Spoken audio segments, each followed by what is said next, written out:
अस्सलाम वालेकुम व्यूअर्स, आज हम डिस्कस करेंगे ली चार्ट्रियस प्रिंसिपल को। ली चार्ट्रियस प्रिंसिपल एक फ्रेंच केमिस्ट था जो जिसका नाम था ली चार्ट्रियस। उसने ये प्रिंसिपल दिया था।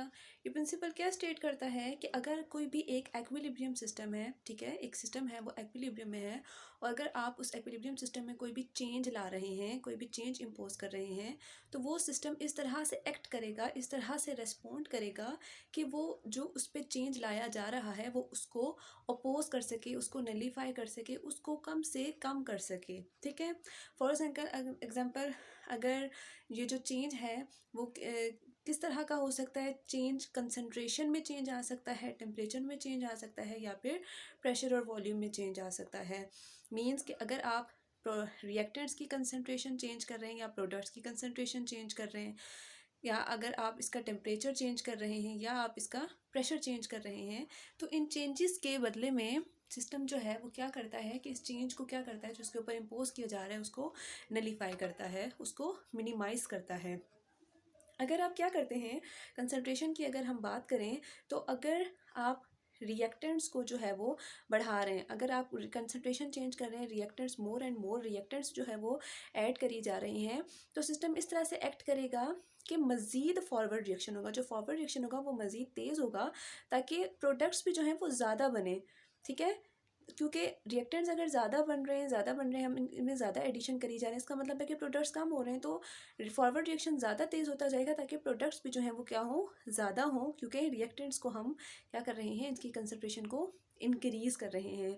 और अगर हम रिएक्टेंट्स की प्रोडक्ट्स की कंसंट्रेशन को इंक्रीज़ कर रहे हैं और रिएक्टेंट्स की कंसंट्रेशन कम है, तो जो रिएक्शन है फिर वो बैकवर्ड जो है उसकी स्पीड ज़्यादा होती जाएगी, ताकि जो रिएक्टेंट्स हैं वो भी ज़्यादा से ज़्यादा बने और सिस्टम जो है वो दोबारा से एक्विलिब्रियम स्टेट पर आ जाए। अगर हम नेक्स्ट जो है वो टेम्परेचर की बात करते हैं, तो टेम्परेचर में दो चीज़ें आ जाती हैं।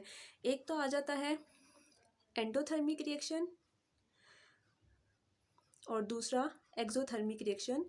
टेम्परेचर अगर इसमें हम चेंजिंग ला रहे हैं, तो अगर कोई सिस्टम है, ठीक है, तो एंडोथर्मिक रिएक्शन में हीट एब्जॉर्ब हो रही है। अगर हम एंडोथर्मिक रिएक्शन में टेम्परेचर को इंक्रीज़ करेंगे, तो उसका जो एक्विलिब्रियम है राइट साइड शिफ्ट हो जाएगा। टेम्परेचर को डिक्रीज़ करेंगे तो उसका एक्विलिब्रियम जो है वो लेफ्ट साइड पे शिफ्ट हो जाएगा। और अगर एक्सोथर्मिक की बात हो रही है, जिसमें हीट जो है वो इवॉल्व हो रही है, निकल रही है, तो उसमें अगर हम टेम्परेचर इंक्रीज़ करते हैं तो एक्विलिब्रियम लेफ्ट की तरफ जाता है, और टेम्परेचर को डिक्रीज़ करते हैं तो एक्विलिब्रियम जो है वो राइट साइड चला जाता है। क्योंकि एंडोथर्मिक रिएक्शन में रिएक्टेंट जो हीट जो है वो एज अ रिएक्टेंट एक्ट करती है, और एक्सोथर्मिक रिएक्शन में हीट जो है एज अ प्रोडक्ट एक्ट करती है। नेक्स्ट हम देखते हैं कि प्रेशर में जो है चेंज लाने से क्या होता है। प्रेशर की अगर हम बात करें, तो हम इसमें ये एग्जांपल जो हमने ली हुई है, हमारे पास नाइट्रोजन है, ठीक है, 1 मोल ऑफ नाइट्रोजन है और 3 मोल्स ऑफ हाइड्रोजन है, और हमारे पास जो प्रोडक्ट है वो है 2 मोल्स ऑफ अमोनिया। ठीक है, अगर हम क्या करते हैं कि प्रेशर को अप्लाई करते हैं, ठीक है, जब हम प्रेशर को अप्लाई करते हैं तो हमारे पास नंबर ऑफ़ मोल्स कम हो जाते हैं। ठीक है, नंबर ऑफ़ मोल्स रिएक्टेंट के कम हो जाएंगे और हमें ज़्यादा से ज़्यादा प्रोडक्ट मिलेंगे। ठीक है, ज़्यादा से ज़्यादा प्रोडक्ट मिल रहे हैं इस पर प्रेशर अप्लाई करने की वजह से, तो नंबर ऑफ़ मोल्स इसमें क्या हो रहे हैं, हमारे पास कम हो रहे हैं। लेकिन जैसे ही हम प्रेशर को रिलीज़ करते हैं, तो रिलीज़ करने की वजह से हमारे पास क्या होता है, ज़्यादा से ज़्यादा हमें रिएक्टेंट्स मिलते हैं। ठीक है, और बैकवर्ड रिएक्शन जो है वो क्या होता जाता है, फास्ट होता हो जाता है। ठीक है, तो हमने यहाँ पे दो रिएक्शंस लिखे हुए हैं, जिसमें एक में सल्फर ट्राइऑक्साइड की फॉर्मेशन हो रही है और एक में अमोनिया की फॉर्मेशन हो रही है। ठीक है, और उनमें कैटलिस्ट कौन से यूज़ है, इसमें वेनेडियम पेंटाऑक्साइड और इसमें आयरन जो है वो कैटलिस्ट यूज़ हो रहा है।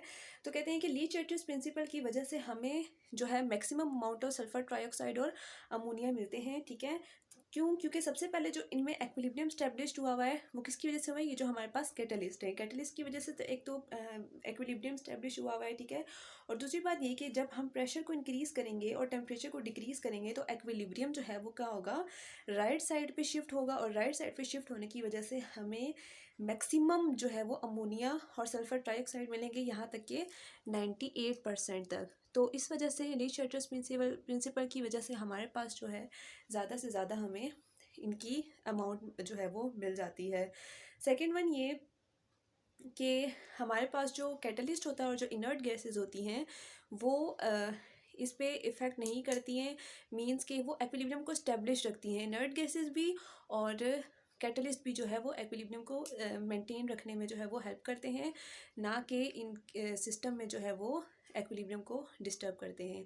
तो आज के लिए इतना ही, ये था ली चैटर्स प्रिंसिपल। आई होप कि आपको समझ आ गई होगी। मिलते हैं नेक्स्ट लेक्चर में। अल्लाह हाफिज़।